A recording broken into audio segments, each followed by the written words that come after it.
Bom, meu nome é Romilson Ferreira da Silva. Eu estou aqui com o irmão Zé Carlos para nós falarmos hoje sobre o nome do Eterno e sobre o nome do seu Filho. Pois a maioria do cristianismo hoje não sabe qual é realmente o verdadeiro nome do Eterno e qual é o nome do seu Filho. Gostaria de estar lendo em Provérbios capítulo 30, versículo 4. Aqui diz assim: quem subiu ao céu e de lá desceu? Quem encerrou o vento no punho? Quem amarrou a água na sua túnica? Quem fixou os limites do orbe? Qual é o seu nome e qual é o nome do seu filho, se é que o sabes? Provérbios 30, versículo 4. Aqui o profeta nos lança um desafio. O desafio de sabermos, de descobrirmos qual é realmente o nome do Eterno e qual é o nome do seu Filho. Hoje a maioria do cristianismo não sabe qual é o nome do Eterno e qual é realmente o verdadeiro nome do seu Filho. Por que o cristianismo não sabe qual é o nome do Eterno e qual é o nome do seu Filho? No Velho Testamento, o nome do Eterno aparece mais de 6.828 vezes, só no Velho Testamento. Mas este nome foi tirado das traduções que foram feitas para outros idiomas, para outras línguas. E no lugar do nome do Eterno, eles colocaram títulos que substituíram o tetragrama sagrado, o verdadeiro nome do Eterno. E hoje nós estaremos falando sobre isso. Então nesse vídeo nós vamos estar mostrando assim provas, vamos estar mostrando fotos, vídeos, mostrando o paganismo que ocorre hoje em dia e mostrando também o verdadeiro nome do Eterno, que conta na Escritura Sagrada. Este nome do Eterno, ele foi tirado das Escrituras Sagradas. Existe a Bíblia edição Paulinas, a Bíblia Tebe. Ali no início da Bíblia, o padre, ele diz que os nomes foram substituídos, eles foram agreciados. Os nomes que estavam em hebraico foram traduzidos e foram adotados nomes da Bíblia grega. Portanto, da agora para frente, como o irmão disse, nós estaremos mostrando documentos que provam qual é realmente o nome do Eterno e qual é realmente o nome do seu Filho. Eu quero só te falar uma coisa, que você ouça esse vídeo e pesquise o que a gente vai falar. Como podemos ver, quando eles foram traduzir do hebraico para outras línguas, eles tiraram o nome do Eterno e colocaram o título Senhor, que quer dizer Baal. Você pode pesquisar em qualquer dicionário bíblico.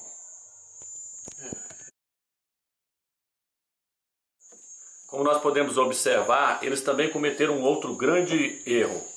O título Criador, que se escreve Al, e Al significa Criador. Esse título, quando ele foi traduzido para o grego, eles colocaram Theos, e no português ficou Deus. Só que esse título Deus, na verdade, é um ídolo adorado na Grécia.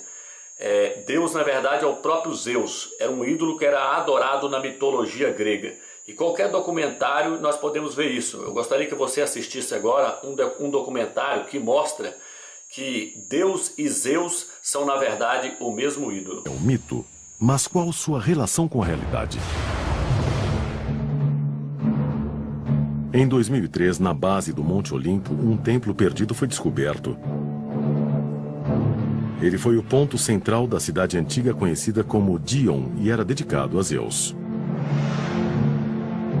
Dion é uma cidade construída na base do Monte Olimpo, então é bem perto do lar dos deuses e deusas olímpicos. E era onde Zeus vivia na mitologia grega. Na verdade, o nome da cidade Dion significa Zeus. O templo de Dion data do 5º século a.C., a era de ouro da mitologia grega. Espalhados pelo local há blocos de mármore com desenhos inconfundíveis. Águias. Na Grécia Antiga, as águias eram o símbolo divino de Zeus. E há mais. Essa estátua sem cabeça foi encontrada em um leito de rio próximo. Nessa base de 2.400 anos estão esculpidas 3 palavras: Zeus, o Superior.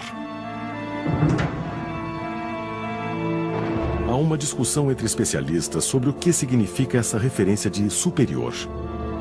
Alguns acreditam que a estátua pode ser um elo perdido entre a adoração a muitos deuses da Grécia e a filosofia monoteísta de cristãos e judeus. e que essa descoberta é prova de que os gregos estavam abraçando a ideia de um só Deus por conta própria antes da chegada do cristianismo. Os gregos às vezes identificam esse Deus superior como Zeus. Afinal, a palavra Zeus, em sua forma nativa Theos, é que gera a palavra Deus. As 7 maravilhas, disse que as outras 6 maravilhas nós honramos, mas Zeus nós veneramos. Por quê? Porque esta estátua gerava uma emoção tão profunda. Bem, a resposta estava em seu rosto, seu lindo rosto de marfim polido. Fídias, segundo um crítico, nos deu a face de Deus. Ele acrescentou a religião. E é claro, Fídias fez seu Deus na imagem de um homem. E assim fazendo um novo Deus, ele fez um novo homem. E nenhum artista pode alcançar mais do que isso. A estátua se perdeu. Mas, incrivelmente, a oficina onde ela foi feita ainda existe. Uma sala forte, cujas paredes imensas protegiam a tonelada de ouro que os artífices usaram para fazer a estátua. E as grandes quantidades de presas de marfim também. Aqui, podemos ver o perfeccionismo de Fídias. Sua oficina foi construída precisamente no mesmo ângulo em relação ao sol do templo. Fídias podia ver exatamente como a luz da porta do templo iria incidir na estátua. Aqui, então, ele provavelmente planejou aquela piscina de óleo para refletir a luz no rosto da estátua. A oficina tinha exatamente o mesmo tamanho da sala do templo. Com precisão, Fídias planejou a incrível mudança de escala em torno de Zeus. Tanto cuidado, tanta perfeição. O pequeno museu ao lado de Olímpia tem uma caixa inteira da escavação do estúdio de Fídias. E isso pertencia a Fídias. Tem uma pequena xícara que tem gravado embaixo: eu pertenço a Fídias. É a xícara de café dele. Quanto ao resto, bem, esses são os materiais e ferramentas que produziram uma das 7 maravilhas do mundo. Vejam, aqui está o marfim e o osso que era a pele da grande estátua. Dá para notar as marcas de serrote nelas. E estes eram os cinzéis e furadeiras que cortaram o marfim e o furaram até que ficasse plano e se prendesse na madeira. Este pequeno martelo é muito interessante. É um martelo de joalheiro. Era usado para trabalhar o ouro. Estes moldes, no fundo, ou foram usados para montar o ouro na forma exata que desejavam, ou talvez para esticar o marfim. Os gregos antigos tinham um jeito misterioso de esticar e dobrar o marfim. Quando os visitantes vêm aqui e olham esta caixa, acho que a coisa que mais os impressiona é a pequenez dos materiais. É a pequenez das ferramentas. É muito estranho. A maior estátua inteira do mundo, feita com essas ferramentas minúsculas. A verdade é que são equipamentos de joalheria. A maior estátua do mundo foi feita como uma joia. O final veio com os cristãos. No século IV, os Jogos Olímpicos de Zeus foram encerrados por ordens dos imperadores cristãos. O estúdio de Fídias foi transformado em igreja. A velha Grécia acabara. O grande templo já havia tombado. Suas colunas balançaram num terremoto. Suas pedras foram saqueadas para construir uma fortaleza contra os invasores bárbaros. Com o mundo clássico sendo abandonado, os rios locais se encheram de sedimentos amarelos. E foi isso que protegeu as ruínas de Olímpia, preservando as ferramentas e a xícara de Fídias para nós.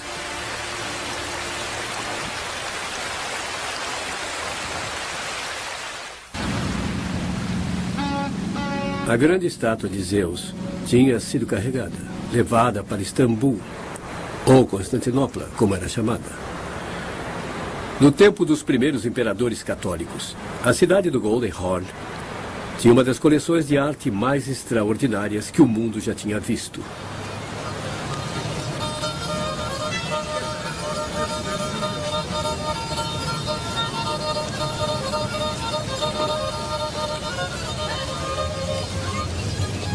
Este círculo de tijolos marca a entrada no palácio do devoto cristão eunuco Louses.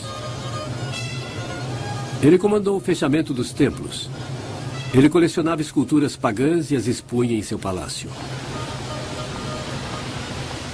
O maior prêmio de todos ficava no final do corredor. Uma estátua de Zeus de 800 anos. Ela ficava ali no nicho, como no fundo de uma igreja, tão alto como aquelas árvores. Aqui ficou por 60 anos, mais ou menos. Então foi destruída numa revolta na cidade. De certa forma, ainda está aqui até hoje, porque a grande face do Zeus de Fídias se tornou a face de Cristo onipotente para a Igreja Oriental.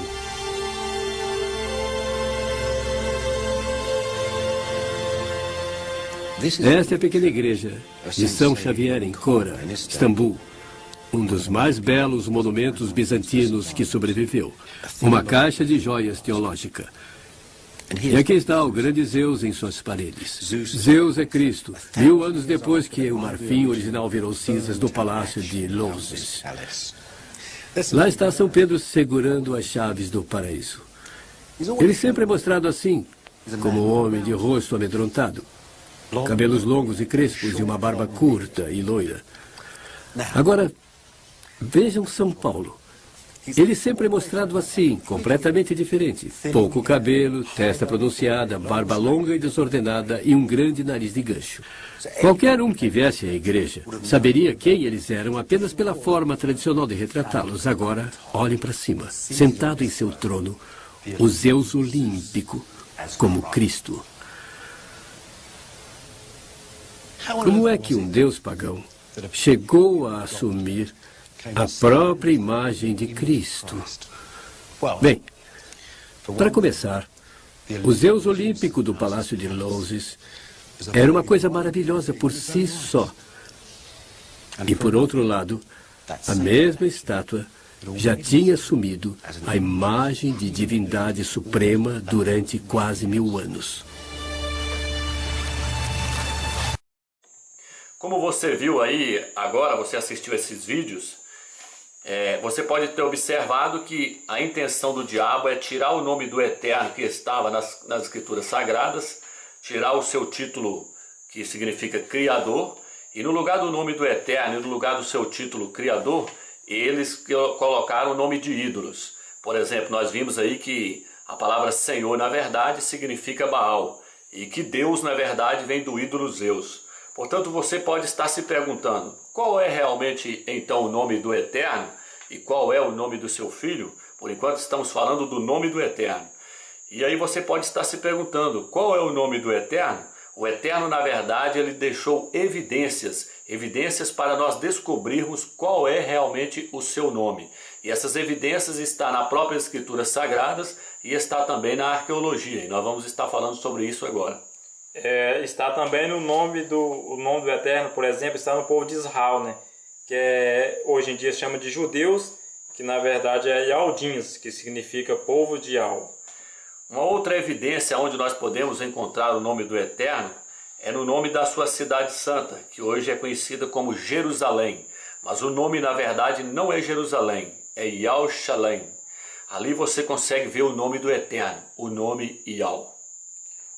Está também aqui no nome dos profetas, né, que o próprio Jeremias, que na verdade chama Yarmial, ele disse, eu tenho o prazer de ser chamado pelo seu nome, em Jeremias 15:16. No livro de Números, capítulo 6, versículo 27, nós conseguimos ver várias evidências também. Ali o próprio Eterno disse, coloco o meu nome sobre os filhos de Israel. Não é Israel, porque El é o nome de um ídolo. O nome é Israel. Coloco o meu nome sobre os filhos de Israel e eu os abençoarei. Você conhece hoje o nome do apóstolo Yalhana? Eles o chamam de João, mas o seu nome não é João, é Yalhana. Por quê? Porque ele contém o nome do Eterno. Coloco o meu nome sobre os filhos de Israel e eu os abençoarei. O seu nome não é João, é Yalhana, que significa Yal é gracioso. Elias não é Elias, é Alial. Isaías não é Isaías, é Iasha-Ial. Portanto, o nome do Eterno está contido no nome dos profetas. Também foi encontrado a Estela de Teldan, datada aproximadamente 3.000 anos antes do Mashiach, que mostra o nome do rei Acasial, que é muito conhecido hoje como Acasias. A arqueologia também, nós encontramos várias evidências, como o irmão mostrou agora, essa evidência aí do rei Acasias, que na verdade é Acasial, contendo o nome do Eterno. Nós podemos ver também os tabletes babilônicos sobre o rei Joaquim. Seu nome na verdade não é Joaquim. Nos tabletes babilônicos e no dicionário, na página do dicionário, você pode estar observando aí que ali está escrito Ialquim, que significa Ial eleva. Portanto, o nome do rei nunca foi Joaquim, seu nome é Ialquim, provando assim que o nome do Eterno é Ial. Existe um pergaminho datado de 100 anos antes do Messias, que foi achado na gruta de Quirã. Neste pergaminho aparece escrito o nome do Eterno, aparece em grego, ali está escrito Ial. Portanto, o pergaminho datado de 100 anos antes do Messias, ali mostra que o nome do Eterno é Ial. Bom, nós estamos aqui para falarmos agora um pouco sobre o nome do Filho do Eterno. Por quê? Porque este nome também foi escondido da humanidade. Esse nome que muitos conhecem hoje como Jesus é um nome inventado e confeccionado pelos homens. Este não é o verdadeiro nome do Filho do Eterno.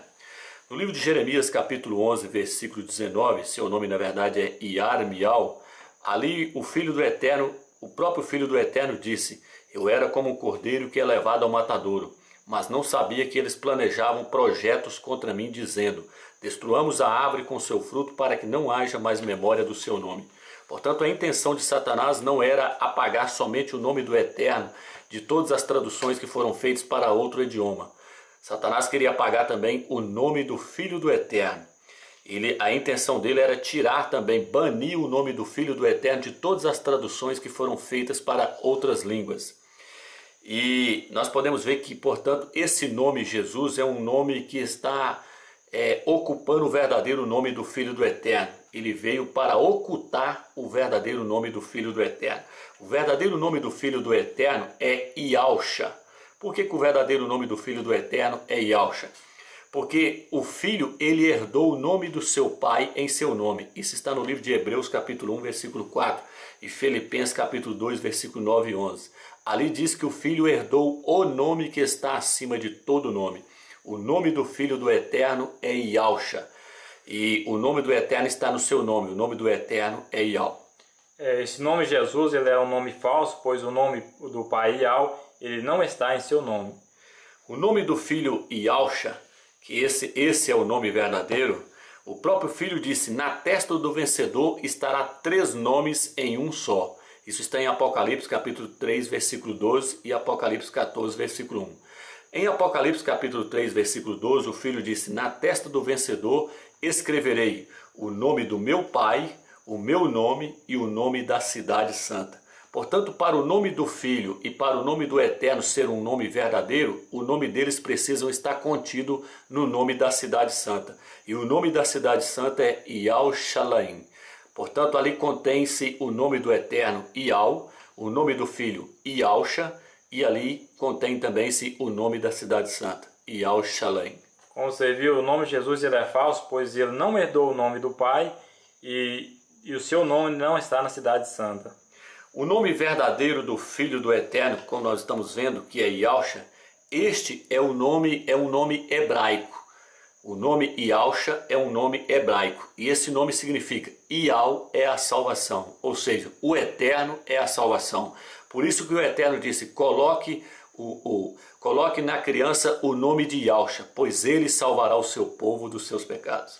Já que o nome de Jesus é totalmente diferente. Ele veio do latim Iesus. Significa isto é pouco.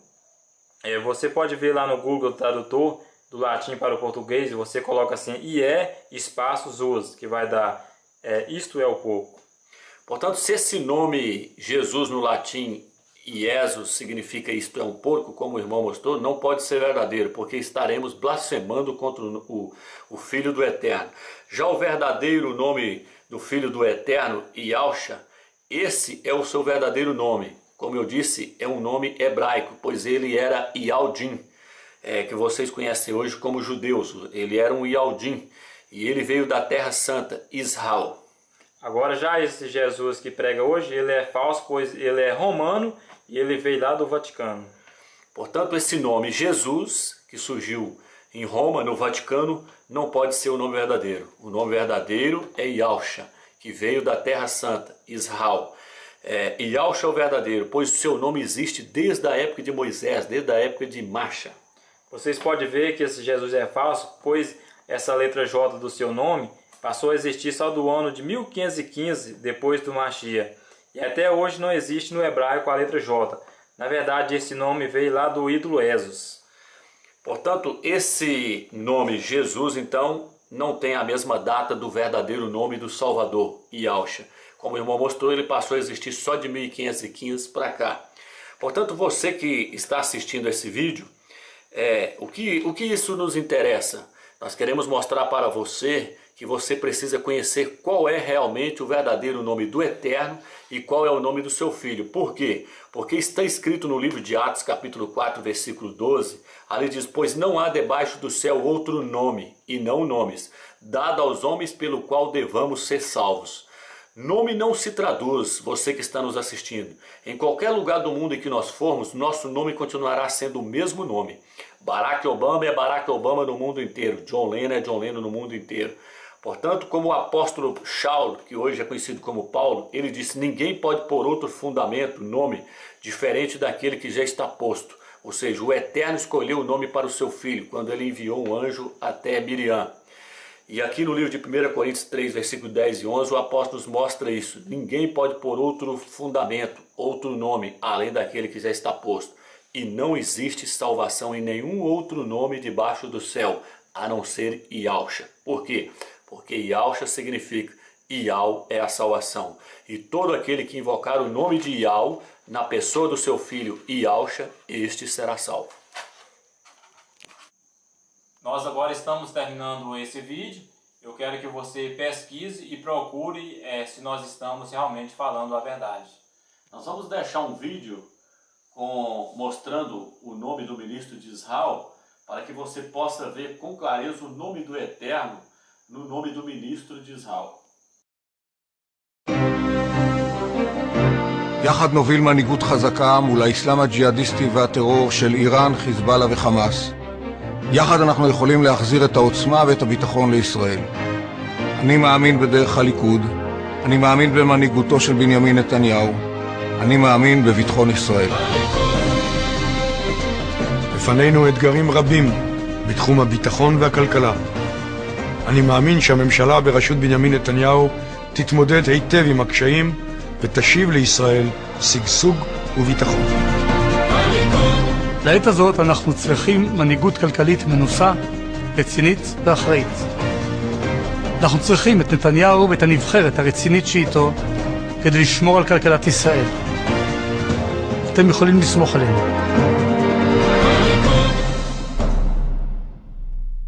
אני מאמין במנהיגותו של בנימין נתניהו. אני מאמין שהממשלה בראשות בנימין נתניהו אנחנו צריכים את נתניהו ואת הנבחרת הרצינית שאיתו. של בנימין נתניהו. בראשות בנימין נתניהו. אנחנו צריכים את נתניהו ואת הנבחרת הרצינית שאיתו. של בנימין נתניהו. בראשות בנימין נתניהו. אנחנו צריכים את נתניהו ואת הנבחרת הרצינית שאיתו. של בנימין נתניהו. בראשות בנימין נתניהו. אנחנו צריכים את נתניהו ואת הנבחרת הרצינית שאיתו. של בנימין נתניהו. בראשות בנימין נתניהו. אנחנו צריכים את נתניהו ואת הנבחרת הרצינית שאיתו. של בנימין נתניהו. בראשות בנימין נתניהו. אנחנו צריכים את נתניהו ואת הנבחרת הרצינית שאיתו. של בנימין נתניהו. בראשות בנימין נתניהו. אנחנו צריכים את נתניהו ואת הנבחרת הרצינית שאיתו. של בנימין נתניהו. בראשות בנימין נתניהו. אנחנו צריכים את נתניהו ואת הנבחרת הרצינית שאיתו. של בנימין נתניהו. פשוט בנימין נתניהו. אנחנו צריכים את נתניהו ואת הנבחרת הרצינית שאיתו. של בנימין נתניהו. פשוט בנימין נתניהו. אנחנו צריכים את נתניהו ואת הנבחרת הרצינית שאיתו.